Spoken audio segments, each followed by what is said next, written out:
Só um minutinho.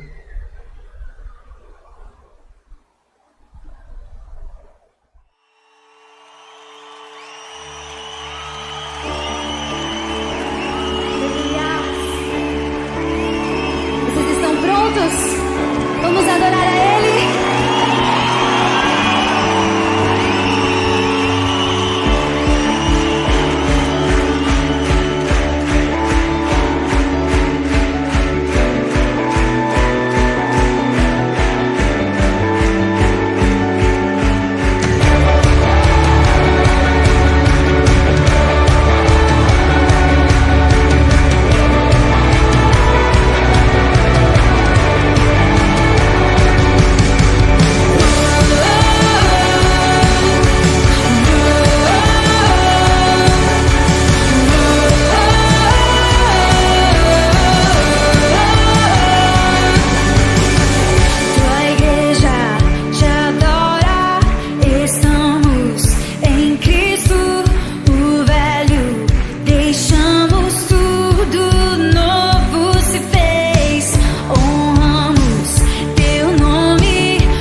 Então, muito boa noite, você, meu querido, minha querida irmã que está em casa, né, nos acompanhando agora.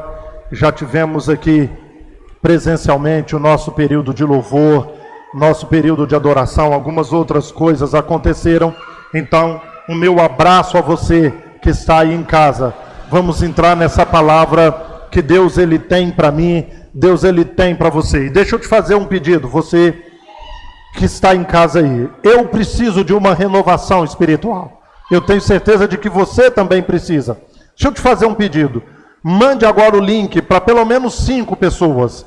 Sabe, você que sabe que é um servo de Deus e uma serva de Deus e que também precisa de uma restauração, de uma renovação espiritual, manda esse link agora, fala uma palavra de Deus para nossa restauração, uma palavra de Deus para nossa renovação espiritual, amém? Então manda o link agora, em nome de Jesus. A turma já está chegando, né? Muita gente chegando aí, um abraço, não vou citar os nomes, a turminha chegando devagarinho. Isso, você precisa de uma restauração espiritual, de uma renovação, assim como eu também preciso. Então mande o link agora para pelo menos umas 5 pessoas. Você que está aqui na igreja, eu quero te fazer um convite.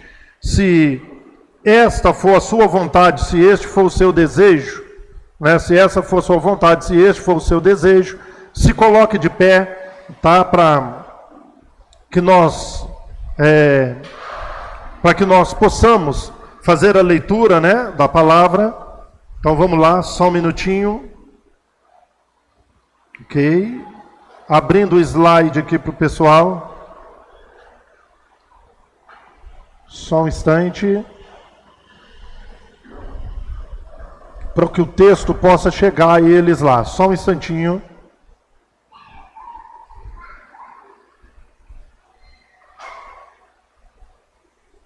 Ok.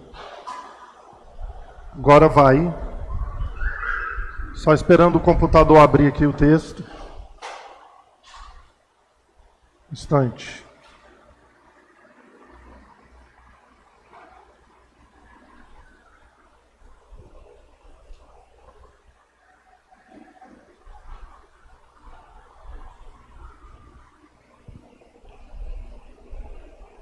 Arthur. Acho que aqui eu consegui, daqui eu consegui. Ótimo. Mostrando lá no monitor e para mim não estava mostrando. Agora sim, agora vai. Pessoal de casa aí, já vou colocar o texto para vocês. Então vamos lá. Isso. Então vamos lá. Tema: restauração. Título: renovação espiritual. O nosso texto está em Josué, capítulo 14, versos 10 e 11. Josué 14, versos 10 e 11. Logo em seguida, Abacuque, capítulo 3, verso 2. Abacuque 3, 2 é um texto muito conhecido no meio do povo de Deus. Vamos lá, diz assim o texto: Eis agora o Senhor me conservou em vida, como prometeu, 45 anos há, desde que o Senhor falou esta palavra a Moisés, andando Israel ainda no deserto. E já agora sou de 85 anos, estou forte ainda hoje, como no dia em que Moisés me enviou. Qual era a minha força naquele dia, tal ainda agora, para o combate, tanto para sair a ele, como para voltar. Preste atenção. E a oração de Abacuque diz assim: tenho ouvido, ó Senhor, as suas declarações, e me sinto alarmado. Aviva a tua obra, ó Senhor, no meio dos anos, e no meio dos anos faze-a conhecida. Na tua ira, lembra-te da misericórdia.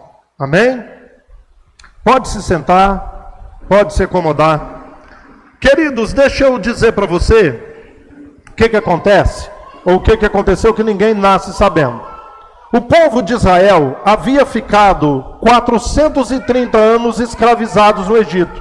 430 anos como escravos.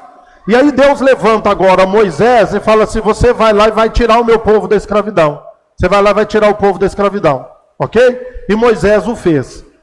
O que a maioria das pessoas talvez não saibam é que essa caminhada do Egito até a terra prometida era uma caminhada de apenas 13 dias. 13 dias.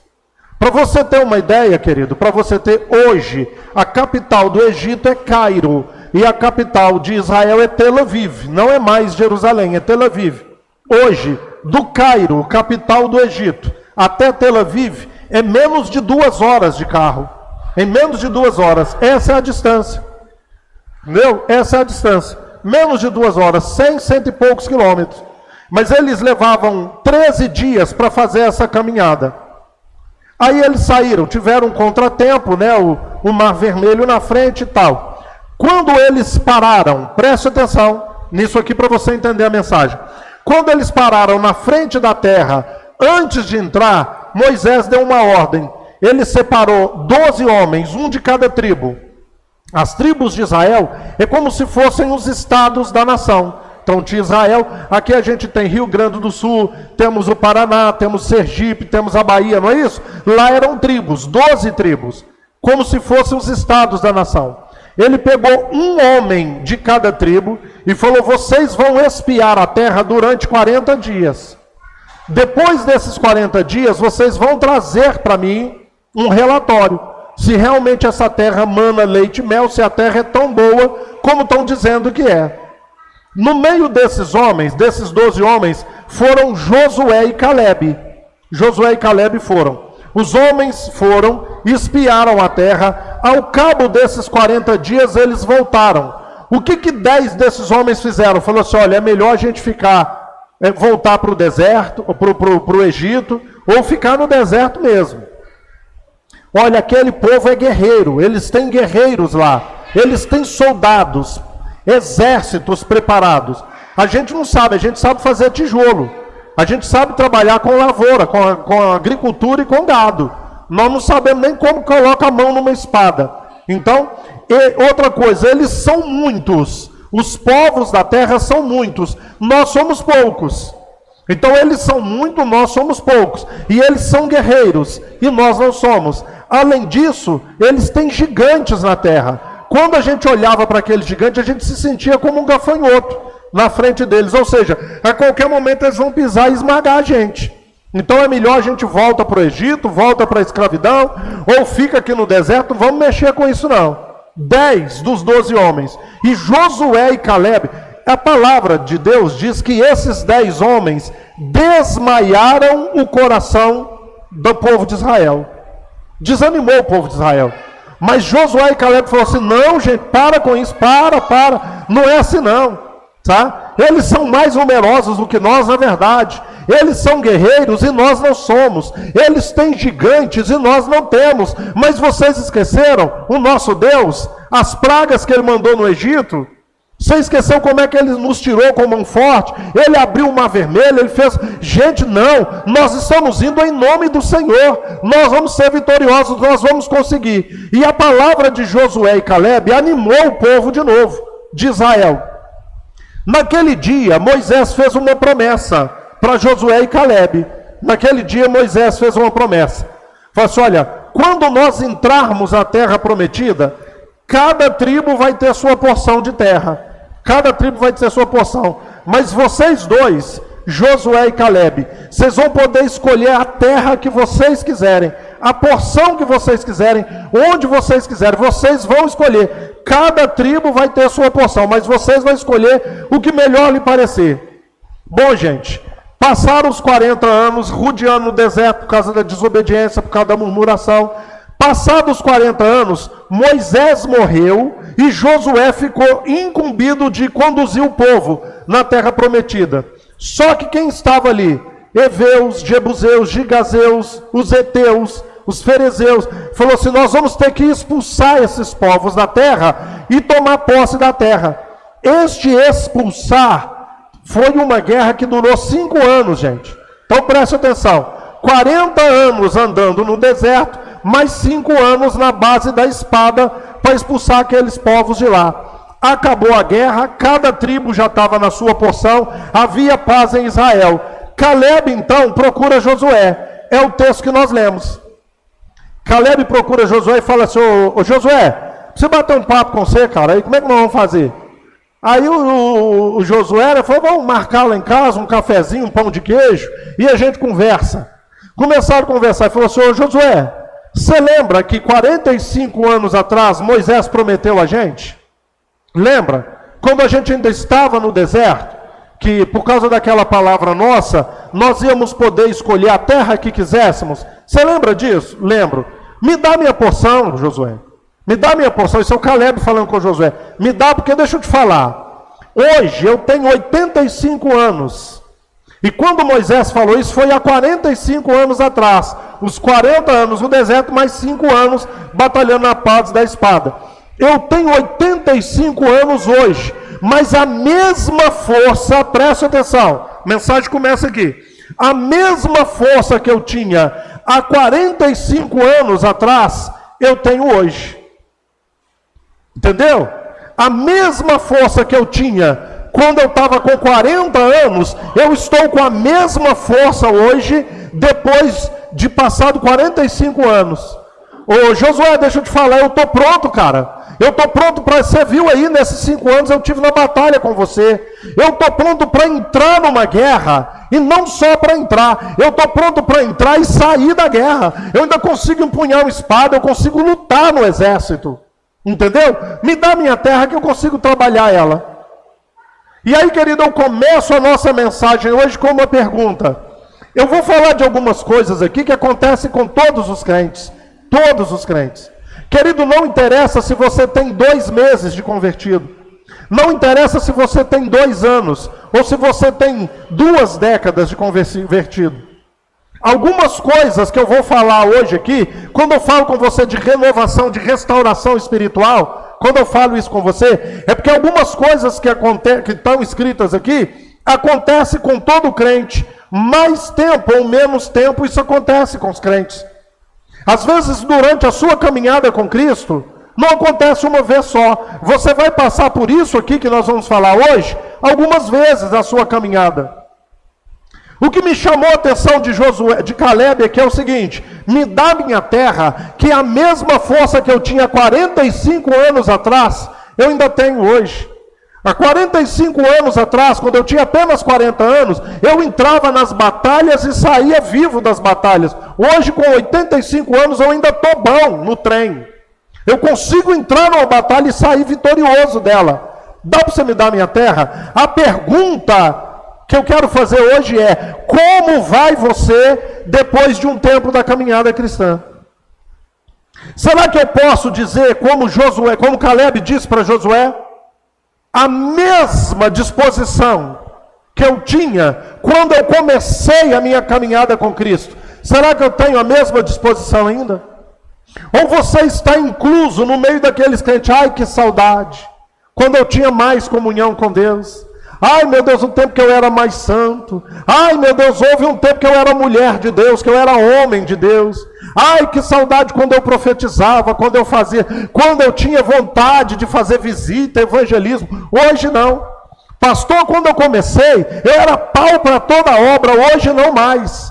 Essa é a pergunta. Sabe, como cristão, na jornada, na caminhada cristã, será que eu tenho hoje a mesma força que eu tinha quando eu comecei, ou eu já não tenho mais essa força? Estão entendendo a minha preocupação hoje?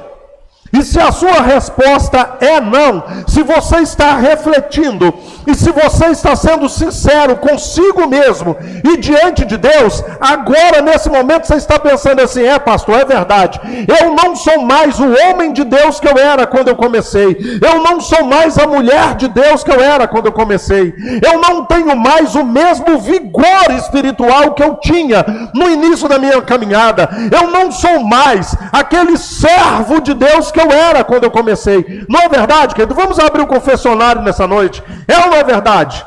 Eu já não sou mais o mesmo. Quem dera, pastor, na minha caminhada cristã, espiritualmente, eu poder bater no peito e dizer como Josué: a mesma força que eu tinha no começo é a mesma força que eu tenho hoje. Mas isso não é verdade, pastor, eu não tenho. Está entendendo, irmão? Está entendendo? Por que eu coloquei esse texto? E logo em seguida, eu coloquei a oração de Abacuque. Senhor, eu tenho ouvido as suas declarações, eu tenho ouvido E aí eu tenho um pedido, querida, a oração de Abacuque é o capítulo 1, 2 e 3, é a oração de Abacuque. O capítulo 1 ele começa explicando, a oração mesmo dele é no capítulo 2 e o 3. Eu estou pegando um versículo do capítulo 3, porque o capítulo 2 todo e o capítulo 3 é a oração de Abacuque. O capítulo 2 ele falou assim, eu tenho ouvido as suas declarações e eu estou espantado. Eu estou alarmado com isso. Eu estou boquiaberto com o que eu estou vendo, com o que está acontecendo. Então, Senhor, aviva a sua obra no meio dos anos.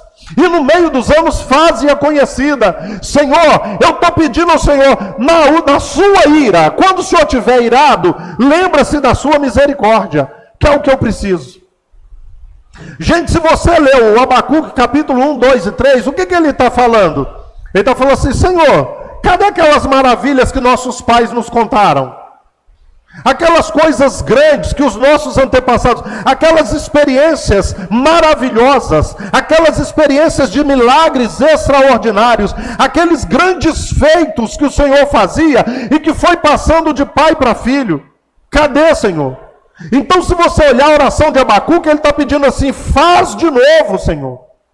Repete aquelas maravilhas, repete os seus grandes feitos. E aí é que está, querido, com muito cuidado, com muito temor no coração agora, que eu quero falar. Eu preciso que meus irmãos me entendam agora.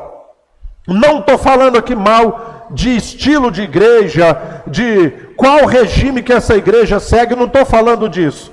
Mas eu estou falando de uma verdade. Os pentecostais, quando se fala de avivamento, o que o pentecostal pensa? É culto de fogo. É um culto que eu vou sapatear, vou relampear, vou pegar fogo, vai ter rajada de língua.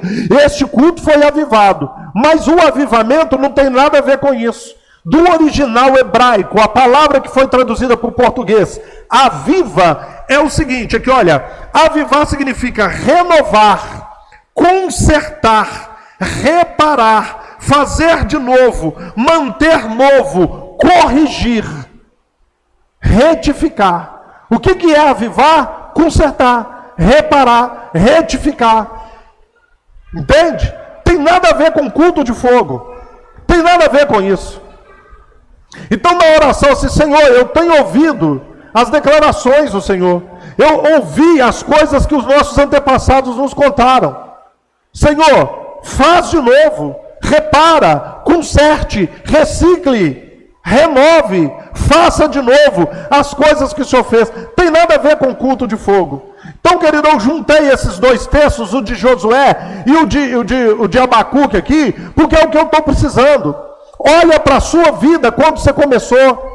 Sabe aquela alegria, aquela felicidade de ter encontrado Cristo, aquela felicidade, aquela alegria de ter achado mesmo o Salvador da sua alma. Hoje você já perdeu tudo, já não tem mais nada, entendeu? É como se essa oração, querido, fosse um clamor da minha, da sua, da nossa alma hoje. Renova, Senhor, recicla, repara, conserta, faz de novo, retifica, traz de novo, como Davi falou no Salmo 51, Senhor, me devolva a alegria da sua salvação, não retire de mim o teu Santo Espírito, mas renova dentro de mim um espírito reto, um espírito inabalável, faz de novo, Senhor. Entende? É isso que o texto está dizendo. É isso que é renovação. Agora, por que, querido? Por que isso acontece? Por que eu já não sou mais o mesmo homem que eu era no começo? Por que eu não sou mais aquela mesma mulher que eu era no início de tudo? Por quê? Sabe? É o motivo porque o Abacuque falou assim, Senhor, aviva a sua obra no meio dos anos. É por isso. Vamos entender? Porque no começo é tudo uma maravilha, querido. Você é pau para toda a obra. Você está pronto. Se bobear, você chegava na porta da igreja às 5 horas da manhã e ficava até 10 horas da noite. Não era assim? Estava pronto para tudo, tinha ânimo. No começo é tudo muito bom. E no final, é só o seu túmulo e aguardar o juízo final. Final acabou tudo. Tem mais jeito não. Agora acabou tudo.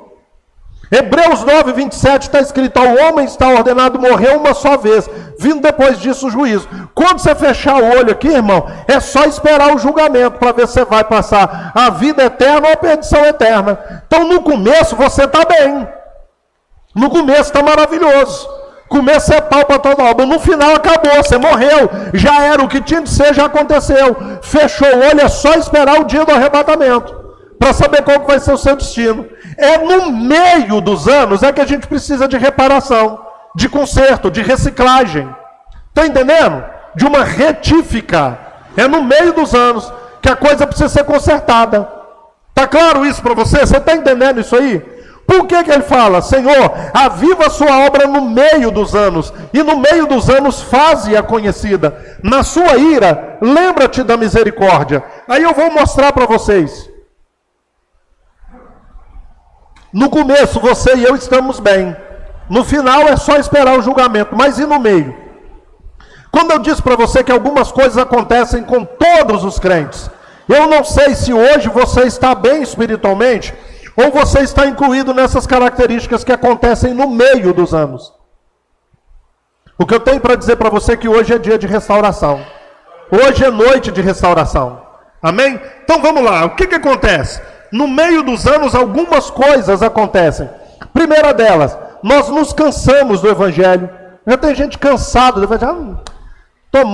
Não tem graça mais não, como tinha antigamente, tinha graça, perdi o prazer. Estou cansado. Quantas pessoas podem estar ouvindo agora que já estão cansadas do Evangelho? Cansou, irmão, cansou.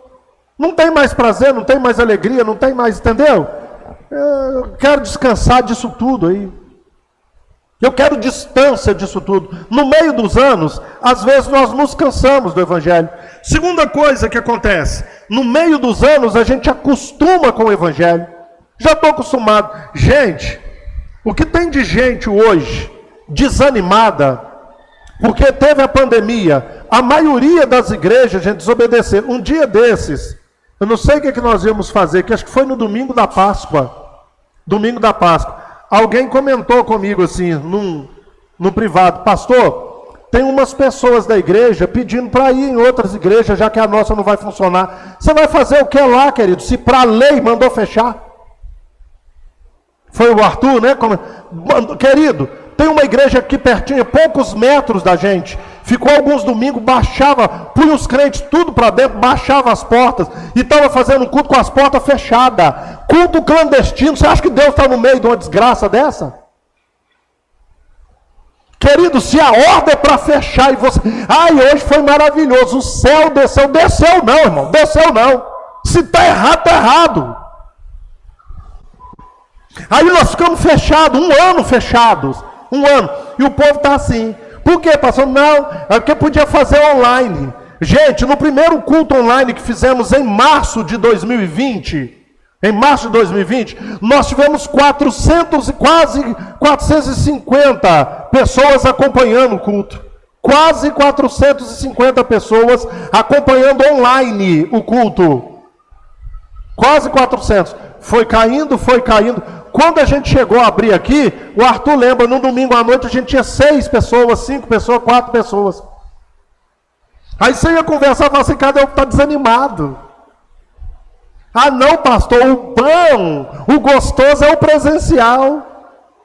Querido, o templo é você, a igreja é você, onde você estiver. Sabe por quê, irmão? Que acostumou com o Evangelho, eu já acostumei, eu tenho que chegar lá. Aí alguém vai dar abertura, vai fazer oração, vai ler o texto oficial, vai ter o período de louvor, depois tem os avisos da igreja, depois tem o ofertório, depois o pastor prega, depois dá a bênção apostólica e vai embora. Já acostumou, né? Eu ponho a Bíblia debaixo do braço, vou para a igreja, assisto o culto, quando acabar o culto eu vou embora. Virou um clube social, a igreja virou um clube social. Eu vou lá para ver a galera. Entendeu? Chega lá, eu vou ver o Val, eu vou ver o Pablo, chega lá, eu vou ver o Michael, entendeu? Eu vou lá ver a galera. E aí, velho, como é que tá? Tudo bem? Tá, pá. Pronto, acabou o culto. Já acostumou, entendeu? Tem nada de transformação de vida, de continuidade do Evangelho. Tem gente que já o quê? Uns cansaram do Evangelho, outros já se acostumaram. Tirou aquilo que ele acostumou, acabou. Acostumou com o Evangelho. No meio dos anos, uns acham que já viu tudo, que já sabe de tudo. Você tem pós-doutorado em divindade. Você já sabe de tudo.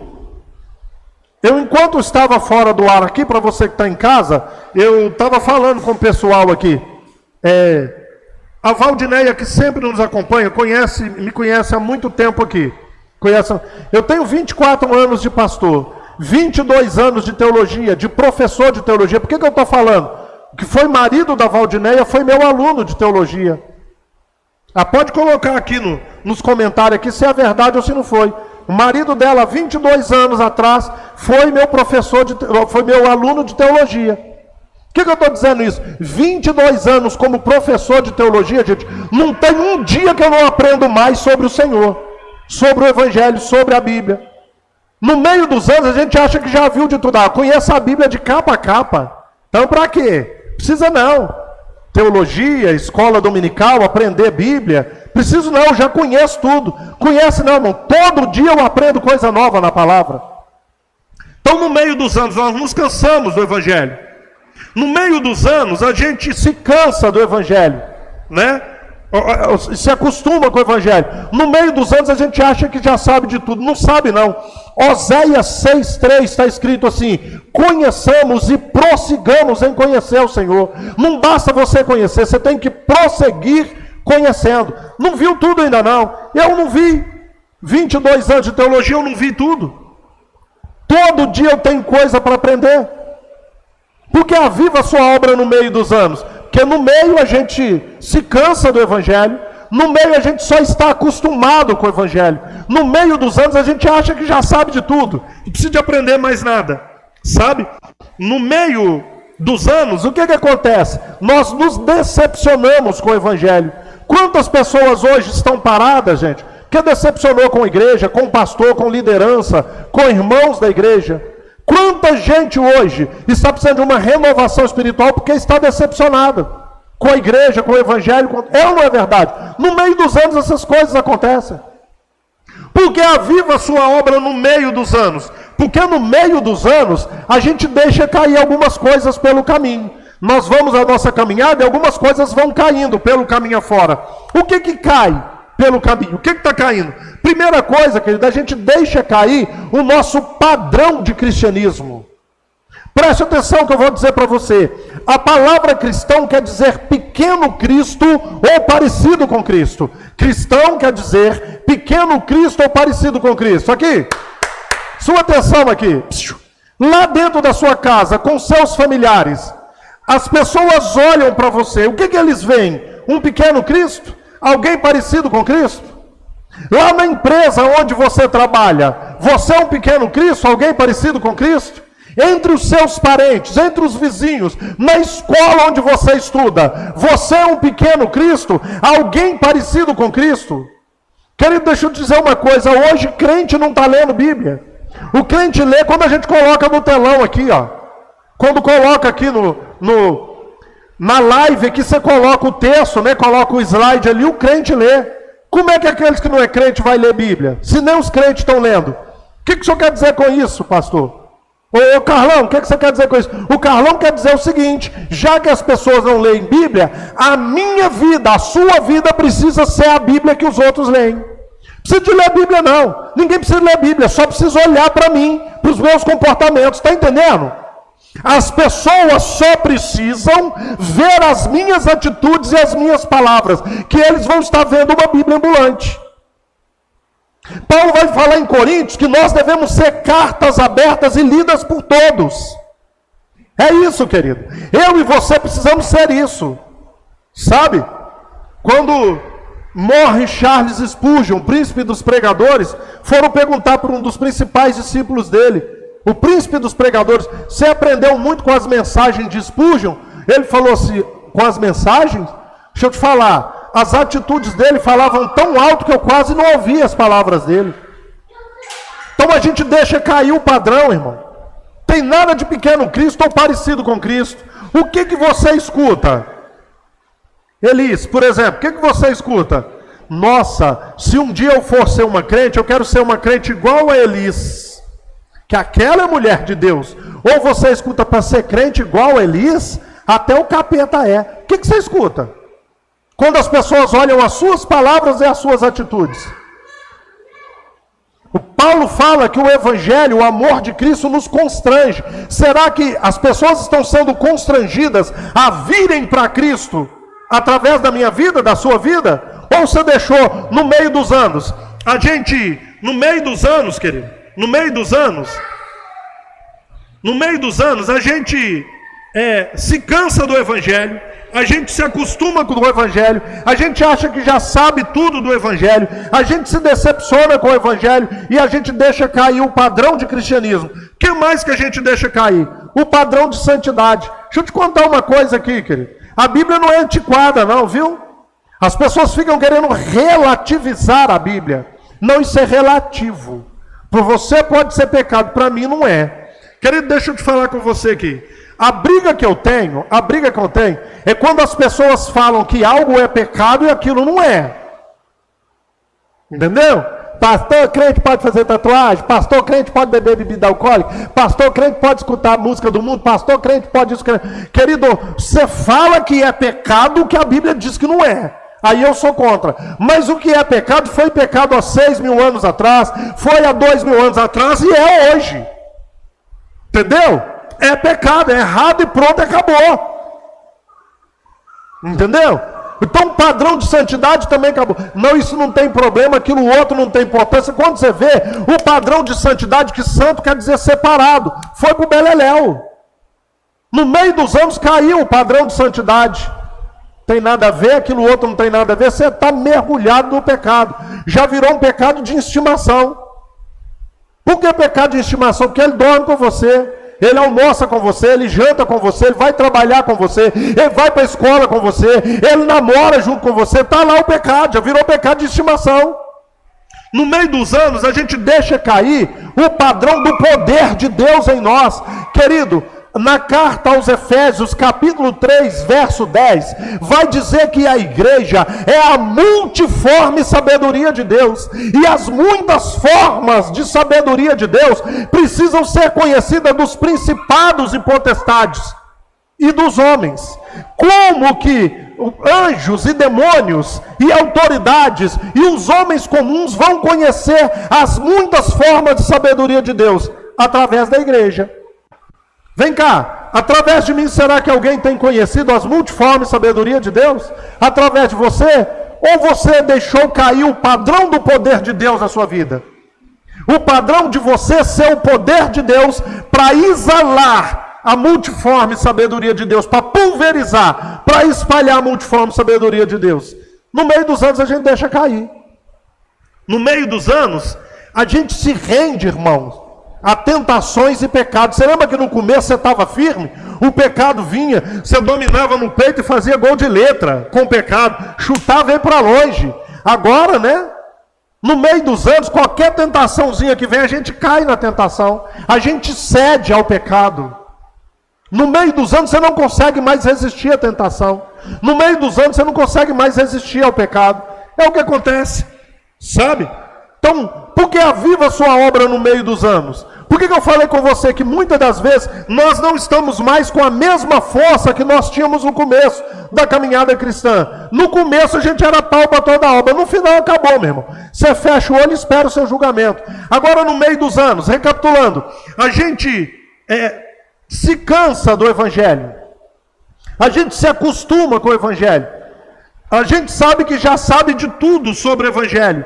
A gente se decepciona com o evangelho. No meio dos anos a gente deixa cair o padrão de cristianismo. A gente deixa cair o padrão de santidade. A gente deixa cair o padrão de poder de Deus em nós. E a gente se rende ao pecado. E a gente se rende à tentação.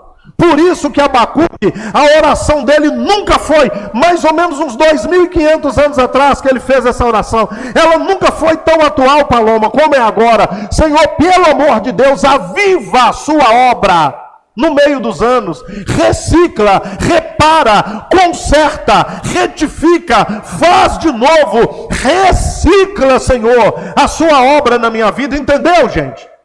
Eu quero acabar esse culto hoje e que você saia daqui, e você que está em casa assistindo, que você possa bater no peito, como Caleb disse, agora sim, depois dessa palavra de renovação, depois dessa palavra de restauração, a mesma força que eu tinha antes, eu tenho hoje. Eu estou pronto para entrar. Sabe por quê, meu irmão? Que batalha, pastor? Querido, Paulo vai falar em 2 Coríntios capítulo 4, que nós temos que usar as armas, que elas são espirituais, elas não são carnais. 2 Coríntios 4:10, que essas armas espirituais, elas podem destruir as fortalezas do diabo e anular sofismas. Ele vai dizer ainda nesse mesmo capítulo que nós não podemos ignorar os desígnios do diabo, que é acabar com você, te levar para uma eternidade perdida. Paulo vai falar em Efésios capítulo 6, que a nossa luta não é contra carne nem sangue, mas contra principados, potestades, dominadores do mundo tenebroso, forças espirituais da maldade. Querido, eu estou em luta 24 horas por dia.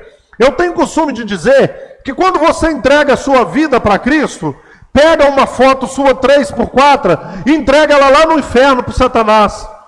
E ele vai, amplia aquela foto e começa a pôr nos postes e nos muros do inferno: procura-se vivo ou morto. Entendeu? Está entendendo? Pode fingir que não está entendendo, não tem problema não. Viu, Jéssica? Uma foto sua lá, para todo lado, escrita assim embaixo: procura-se vivo ou morto. Essa é a luta. Será que eu estou pronto para entrar na batalha e sair vivo dela? Ou eu vou sair todo estrumbicado e passar a eternidade no lago de fogo, quando vier a batalha? Entendeu, querido, o porquê do aviva? Deixa eu continuar aqui, porque a hora não espera.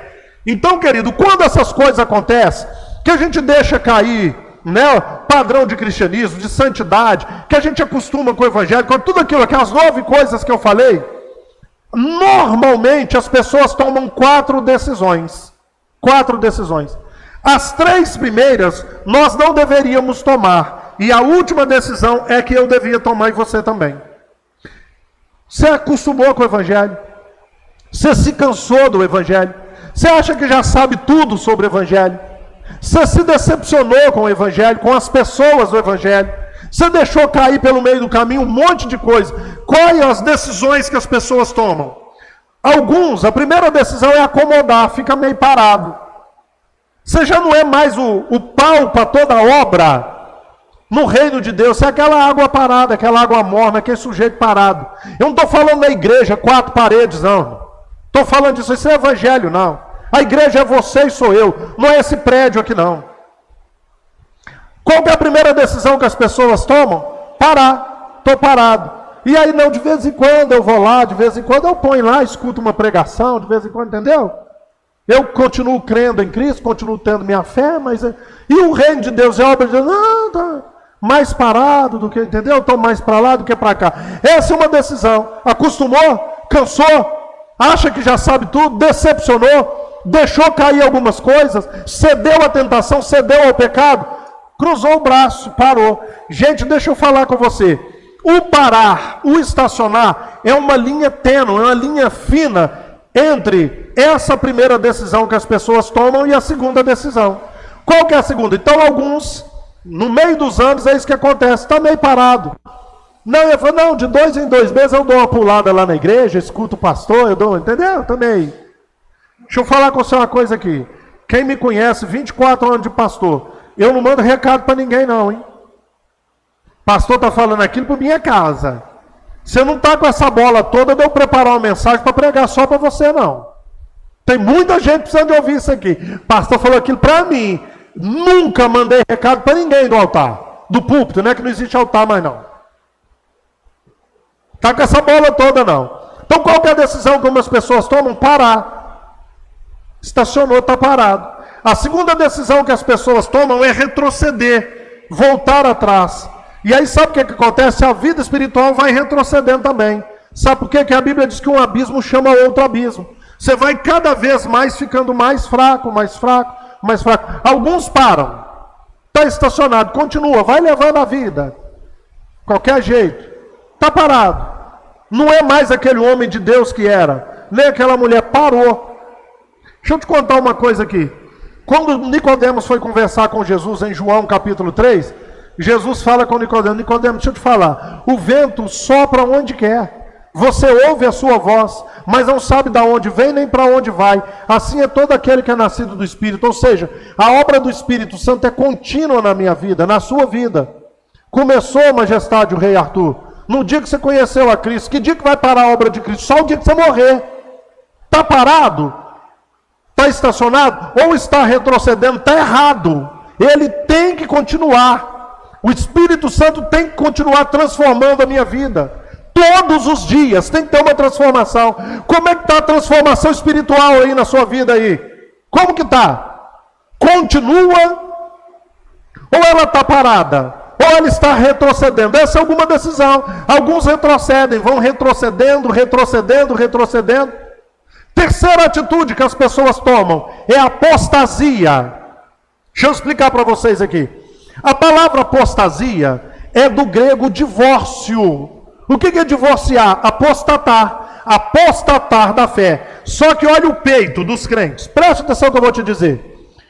Nos períodos bíblicos, tanto no Antigo como no Novo Testamento, se uma pessoa fosse noiva, está noivo, está escrito lá desposado. O que é ser desposado? Você ainda não casou, você está noivo. Se quiser desmanchar o noivado, você tinha que dar a carta de divórcio. E quem podia divorciar era só o homem, a mulher não podia não. Mas espiritualmente, quem é o noivo? Fala, gente, quem é o noivo? E a noiva? A igreja. Apostasia, você está dando carta de divórcio para o seu noivo. Apóstata é diferente do desviado.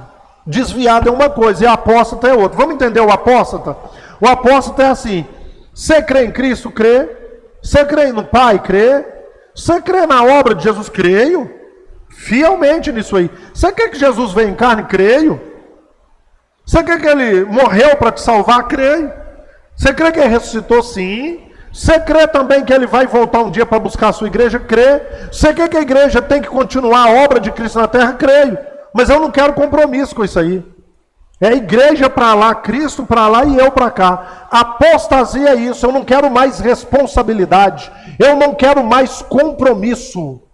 Porque quando você divorcia da mulher, você não quer mais aqueles compromissos de um homem casado com ela. As responsabilidades, não é isso? O apóstolo é esse. Você sabe, não, eu não discordo de nada da Bíblia, eu concordo com tudo que a Bíblia está falando, eu sei que tudo aquilo é o certo, mas eu não quero compromisso.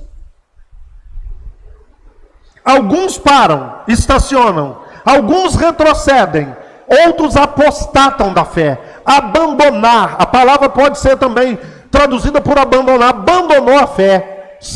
Não, meu Deus é maravilhoso, mas eu não quero compromisso nenhum com ele, nem com a igreja dele. Volto a dizer, não é com as quatro paredes, com a placa, com a denominação, não. Não querer compromisso nenhum. Não quer. Entendeu? Não quer, apostatou, abandonou tudo, divorciou de Cristo. Essas são as três decisões. No meio dos anos, né? Quando eu cansei, acostumei, eu acho que já sei tudo, eu decepcionei com o evangelho, deixei cair algumas coisas, alguns estacionam, uns retrocedem, outros apostatam. A quarta atitude, querido, é que eu devo tomar e você deve tomar. E nós estamos aqui hoje para aprender que atitude é essa. Qual a atitude? É a atitude de Paulo.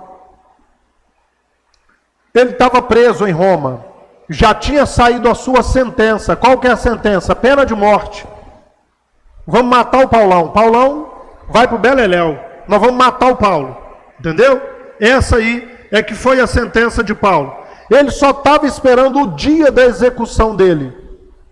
E preso ali dentro, querido, era considerado um preso tão perigoso que o imperador colocou a guarda pretoriana para tomar conta de Paulo. O que é a guarda pretoriana? Era a tropa de elite do imperador de Roma. Sabe o que Paulo fez, gente? Nos anos que ele ficou preso, antes da sua morte, ele ganhou toda a guarda pretoriana para o Senhor Jesus. Sabe por quê? Ficavam 2 algemados a Paulo, 8 horas por dia. Então era 3 turnos, 6 homens. A cada 24 horas tinham 6 homens do lado de Paulo.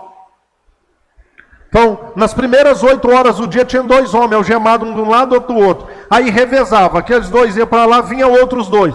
Aí daí a pouco, quando dava 16 horas, vinham outros 2. Sabe o que ele fez? Ele pregou o evangelho e ganhou toda a guarda pretoriana. Ele evangelizou a tropa de elite do imperador todo. Aí ele escreve a segunda carta para Timóteo. Ele falou assim: eu sei que eu já estou morrendo. Já está o dia da minha sentença, está marcado já. Mas, ô Timóteo, quando você for vir visitar, traga minha capa, porque eu estou passando frio, traga meus livros. Eu quero continuar estudando. O cara com a morte dele marcada, queria continuar estudando. Que coisa, hein, Paloma? Traga meus livros para mim. Eu tenho que estudar. Outra coisa, ô Timóteo, as últimas palavras minhas para você. Eu sei que eu estou com o dia da minha sentença marcado. Mas eu não vou desistir, não. Deixa eu te contar uma coisa. Isso está lá no capítulo 4, do verso 6 em diante. Ô meu filho na fé, Timóteo, deixa eu te falar. Já estou sendo derramado como libação. A hora da minha partida está próxima. Mas eu vou te falar uma coisa. Eu combati o bom combate. Eu completei a carreira e guardei a fé. Agora está reservado para mim a coroa da justiça, a qual me dará o justo juiz naquele dia, não somente a mim, mas a todos quanto amarem a minha vida. Uns estacionam, outros retrocedem, outros apostatam da fé, abandonam, não quer compromisso com Deus, com Jesus, com a sua igreja. Qual foi a atitude que Paulo tomou? Completar a carreira, acabar a carreira, combater o bom combate. Deixa eu tentar explicar. Quando ele fala assim, combater o bom combate, gente, quando você assiste os Jogos Olímpicos, você já viu aquela luta romana, greco-romana, aqueles homens com aqueles macaquinhos pretos, lutando ali? Hoje tem os rounds, tem os assaltos, mas a luta romana não tinha, não. Então vai lutar eu e o Val ali. Eu e o Val vamos lutar. Até que hora? Enquanto um estiver vivo. Tem que ficar um vivo só. Enquanto tiver os 2 vivos, a luta não acaba. A palavra luta lá em Efésios 6 que eu falei é isso. É uma luta que ninguém desiste. Você acha que quem descansa, quem para é você. Satanás não para, não. Ele dá uma pancada e ele continua batendo até o outro parar. Enquanto um estiver respirando, ele não para. É isso que Paulo falou. O pau quebrou para o meu lado, mas eu estou combatendo o bom combate. Eu não desisto. Só hora que eu parar de respirar. Entendeu, irmão? No meio dos anos, é isso que tem que acontecer. Essa é a atitude que eu tenho que tomar. Eu só vou parar quando eu parar de respirar.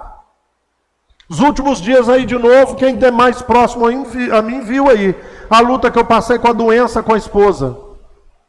Querida, eu mal estava tendo tempo para nada. Essa semana eu atendi uma paciente aqui, quando ela chegou em casa, ela falou assim: está acontecendo algum problema com você? Eu falei, por quê? Eu falei, não, eu só estou cansado. Só estou cansado. E toda hora que você olhava para mim, eu estava rindo, estava brincando, estava fazendo os outros rir. O mesmo Espírito que faz isso na minha vida, faz na sua também. Como é que está? Você parou? Você retrocedeu? Você apostatou? Não, eu combati o bom combate. Eu completei a carreira era maratona, 42 quilômetros. Eu completei, eu não parei no meio do caminho. Eu completei a carreira, eu guardei a fé. Essa é a atitude, querido. Eu não sei como você está depois de uma caminhada cristã, mas a sua atitude a partir de hoje deve ser essa. Qual atitude? Tá, alguns param, outros retrocedem, outros apostatam da fé. E você? Eu vou combater o bom combate, eu vou completar a carreira, eu vou guardar a fé e vou receber a coroa da justiça, a qual me dará o justo juiz aquele dia. Não somente a mim, mas a todos quanto amarem a vinda do Senhor. Essa é a atitude, querido. Vocês que estão aqui, lembram dos cânticos que eu falei com vocês? Lugares altos, eu quero me derramar. Foi os cânticos, é isso, lembra? Foi os cânticos que estão te preparando, é isso que você tem que fazer. O meu alvo tem que ser Cristo. Sabe? Ainda que a figueira não floresça, eu vou continuar. Estão lembrando aí dos cânticos? Está entendendo, irmão? Os cânticos aí. É isso, irmão. Aviva, Senhor, a sua obra no meio dos anos.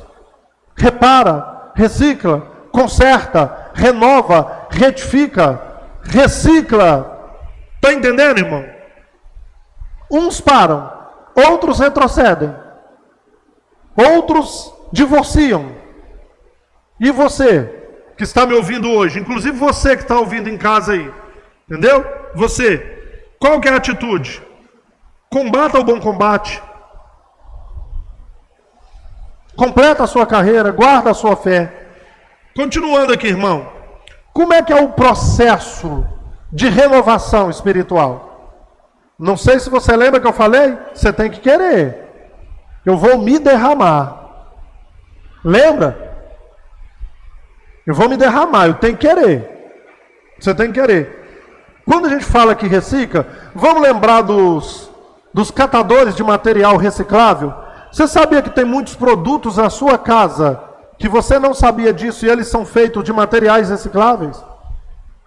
Por que muitas coisas facilitam a minha e a sua vida no dia a dia? Porque tem gente que pega material reciclável e manda para reciclagem. Dá um outro sentido, um outro significado, um outro propósito. Está entendendo? Pode fingir que você não está entendendo.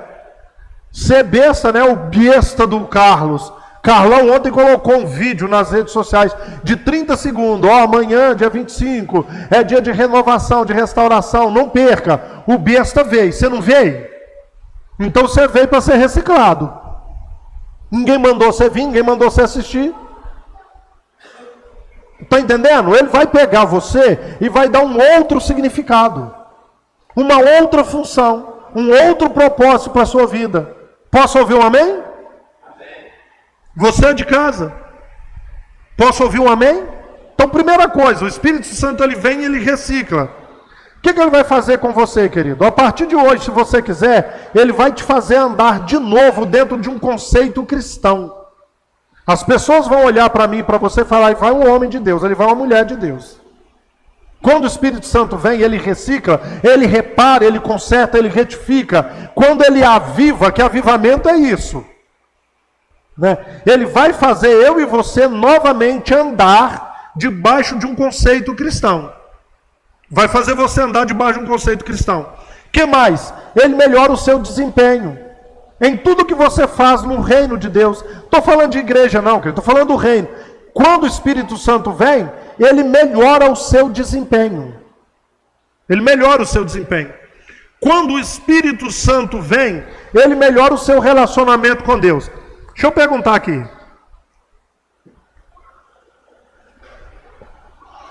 Como é que vai a sua comunhão com Deus? Quanto tempo você está separando para estudar, meditar na palavra?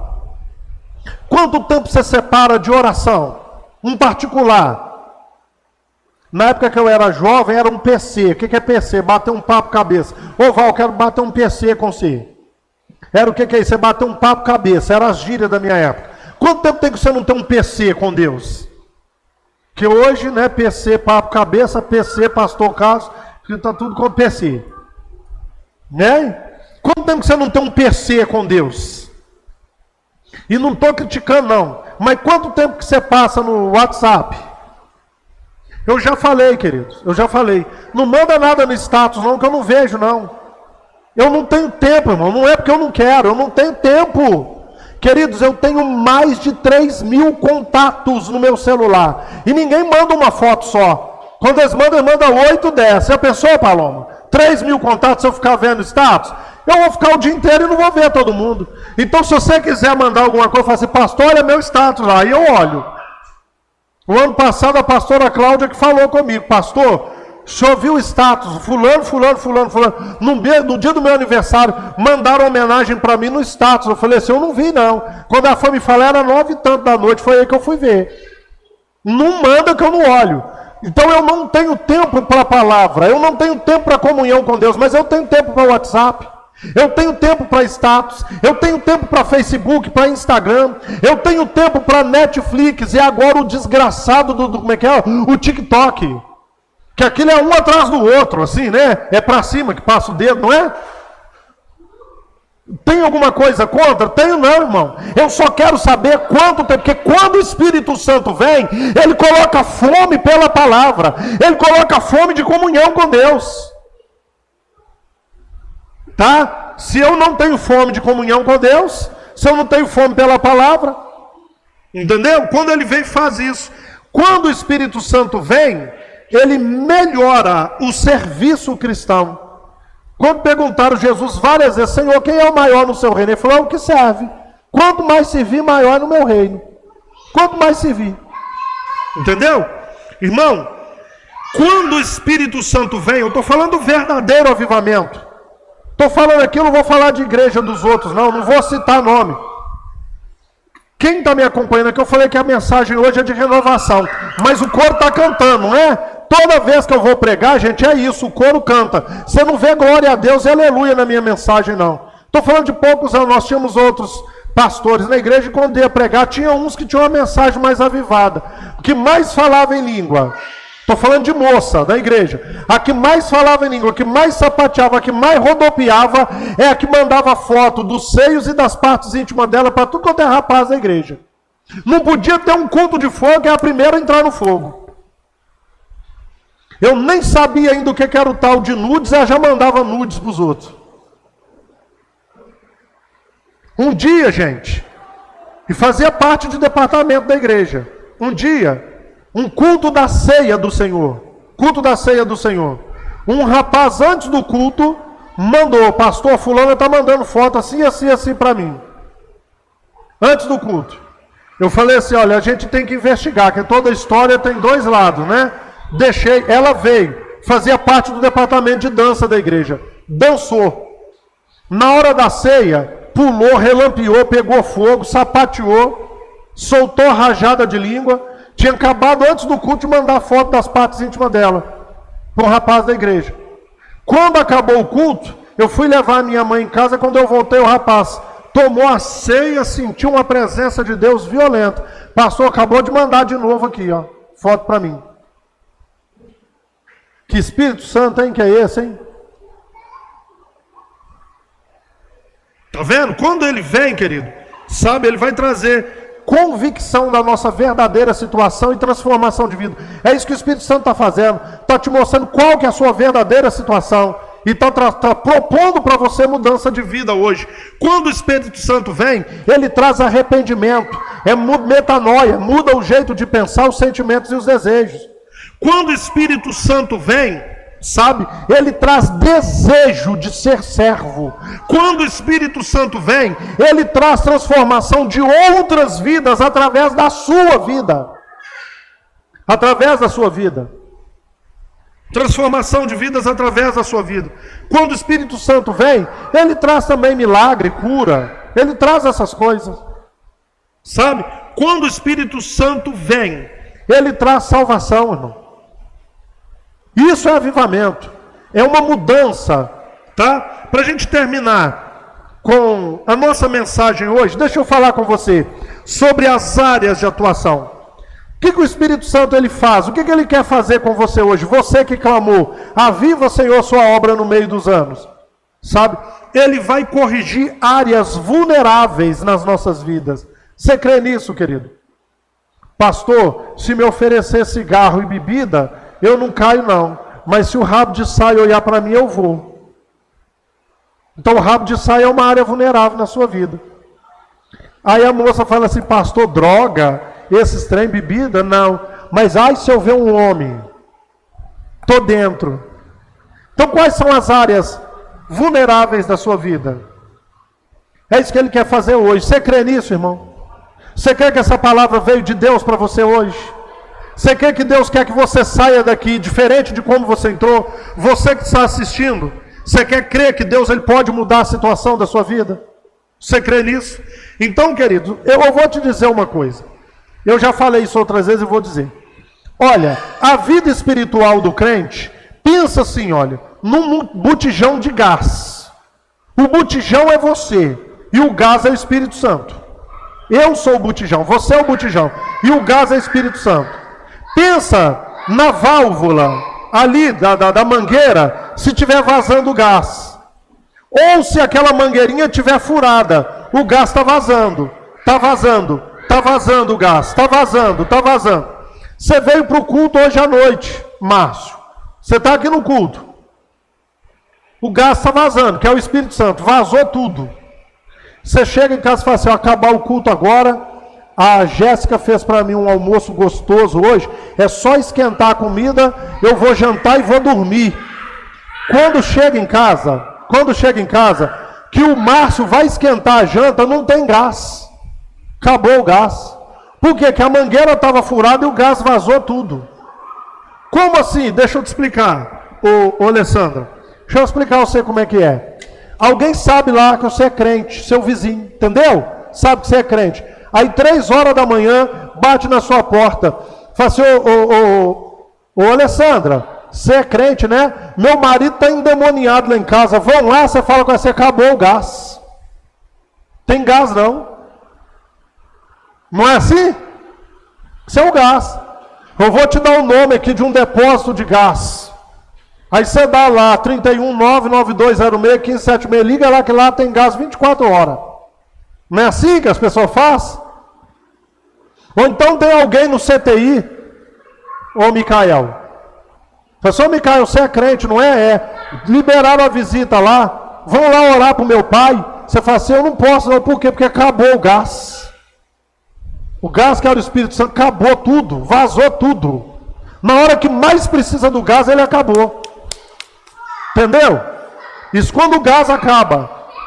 Segunda coisa que pode acontecer, vamos pegar a mesma situação hipotética. Você é o botijão e o Espírito Santo é o gás. Ou na válvula ali, nas conexões, ou a mangueira furada, o gás está vazando. Está vazando, está vazando, está vazando. E aí, com K? Que a minha boca não dá para falar Carol mais não, só dá para falar com K. E aí, com K? Você chega em casa, aí você aperta um interruptor, deu uma fagulha e buf! Explodiu tudo. Por quê? Porque o gás vazou. Você apertou. Pode fingir que você não está entendendo. Como é que eu sou crente? Viu, com carro? Aí você está andando com o carro no trânsito. Alguém te fechou. O que acabou, meu filho? Quando ele te fechou, ele apertou o interruptor e soltou a fagulha. Você desce parecendo um urso de dentro do carro para matar o cara, porque ele te fechou. O seu marido te fez raiva. Quando ele te fez raiva, foi a mesma coisa ele apertar o interruptor e a casa cheia de gás. Buf! O menino te fez raiva. Você não deu umas palmadas para corrigir o menino. Quando o pastor chega lá, o menino está com meio metro de língua para fora e você apertando o pescoço do menino, porque acabou o gás. Você explodiu, meu irmão. Vazou qualquer coisa. Não aperta o interruptor não, que o crente explode. Entendeu? É um homão bonito desse, gostoso desse, apertou o interruptor, você explodiu. Não é? Uma mulherzona dessa, olha que mulherão. Aí ela falou assim, aí meu bem, tudo bem? Pronto, ela apertou o interruptor, você buf. Entendeu? Pode fingir que você não está entendendo, não tem problema não. Pode fingir. Está claro, irmão? Então, irmão, quando mais necessitamos, ou não temos gás, ou ele explode. Então, o que eu estou dizendo para você? Quando o Espírito Santo vem, irmão, ele atua nas áreas que estragam a sua vida cristã. Você crê nisso? Você crê nisso? E o que você quer? Lugares altos, aonde tu estás, lembra? É isso que nós temos que querer. Dá-me tuas asas para alcançar. Não é? Não é cantar por cantar não, irmão. Quem fala sem saber o que está falando é papagaio. Estou desde a abertura do culto. Preste atenção nos hinos. Preste atenção nos cânticos. Preste atenção no louvor. Todos eles têm tudo a ver com a mensagem de hoje. Foi ou não foi? Gente, quando o Espírito Santo vem, ele nos livra do fracasso espiritual. Aleluia.